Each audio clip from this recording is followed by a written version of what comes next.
137 दिन बाद जब आज सदन में राहुल गांधी की वापसी हुई तो भाजपा के होश उड़ जाना लाजमी था। लेकिन जब सदन में उनकी वापसी हुई तो ऐसा लगा कि मानो सत्य की, न्याय की, साहस की, उम्मीद की, लोकतंत्र की इस देश की जीत हुई है।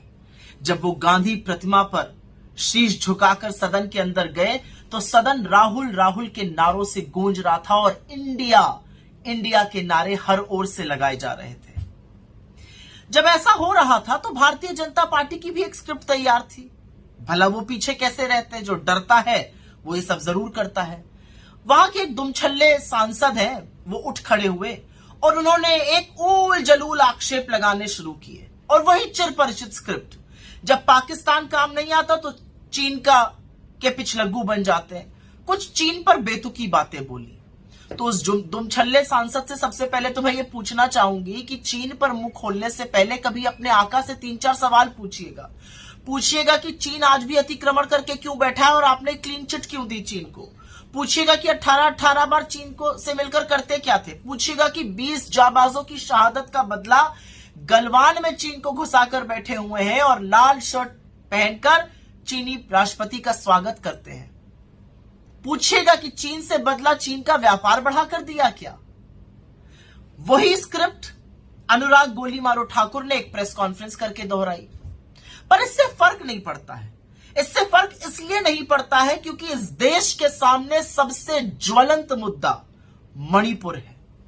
मणिपुर अब 3 महीने से ज्यादा हो गए, 97 दिन से जल रहा है, धू धू करके जल रहा है। वहां पर बच्चे, लड़कियां, महिलाएं झुलस रही हैं। सुप्रीम कोर्ट ने आपको आईना दिखाया है, आपके खुद के एमएलए ने आपको आईना दिखाया ये कह के कि यह राज्य प्रायोजित हिंसा है।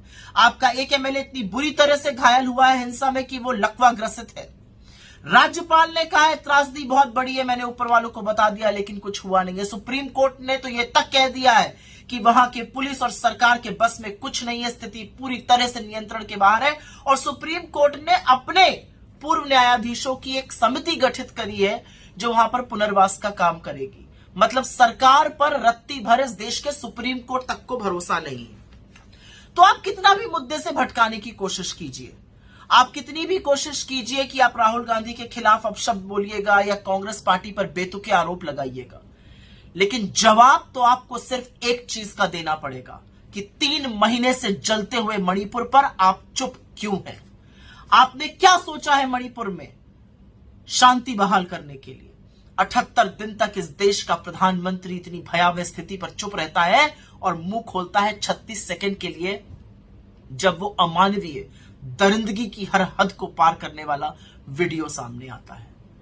अब सदन में कल फिर से एक दहाड़ सुनाई देगी, शांति की एक अपील सुनाई देगी, उस व्यक्ति की आवाज सुनाई देगी जिसने मणिपुर में लोगों के जाकर आंसू पोंछे हैं, उनको ढांढस बंधाया है, उनसे शांति की अपील की है।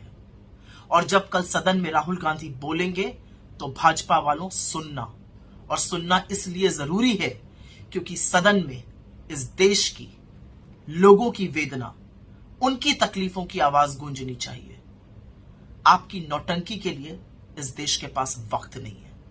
प्रधानमंत्री जी अब तो बहस में आकर भाग लीजिएगा, कब तक भागे भागे फिरिएगा।